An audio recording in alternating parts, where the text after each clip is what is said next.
Heute gibt es einen leckeren Schinken. Was wir dazu brauchen, das sind Zwiebeln, Knoblauch, Wacholderbeeren, Einmachgewürzmischung drin. Da ist auch Schärfe drin, so wie Chili. Bunter Pfeffer habe ich noch, ein paar Kräuter aus dem Garten und Mohrrübe. Das geht alles ruckzuck. Ich nutze jetzt 2 Liter Wasser. Also wir wiegen das mal ab, 180 Gramm. So, ich habe jetzt hier ein Stück Schweineschulter. Normal macht man das aus dem Schinken, aber die Schulter, die ist halt saftig und das schmeckt richtig lecker. Wacholderbeeren, die Pfefferkörner, Kleinzeug da, das werde ich ein bisschen mit dem Mixer zerkleinern. Es wird jetzt schön aufgekocht. Wie ihr seht, es dampft schon, dass das Salz sich auflöst, ist wichtig. Wenn er sowas sucht, da kriegt er bei Temo für 2 €. Wird mal ein paar Stunden abkühlen gelassen und heute Abend kommt das Fleisch rein. Hier haben wir schöne Schinkenformen von Adelsmann. Und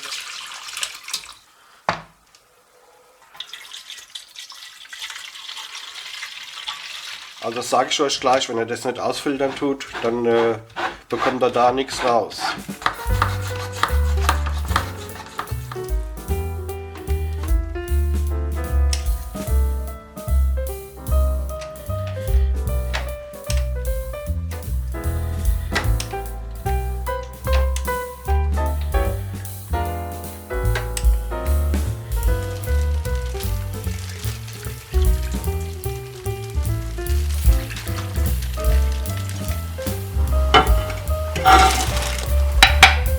So, das waren jetzt 6 Tage.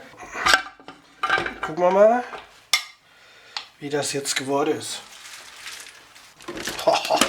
Schaut euch das an, das ist ja wie beim Metzger. Da wird jetzt noch abgebrüht.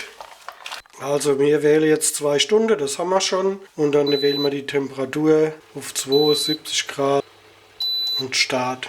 So, sehr saftig, super lecker. Ich glaube, da braucht man nicht mehr viel zu sagen. Schaut euch noch den Rest an, abonniert meinen Kanal.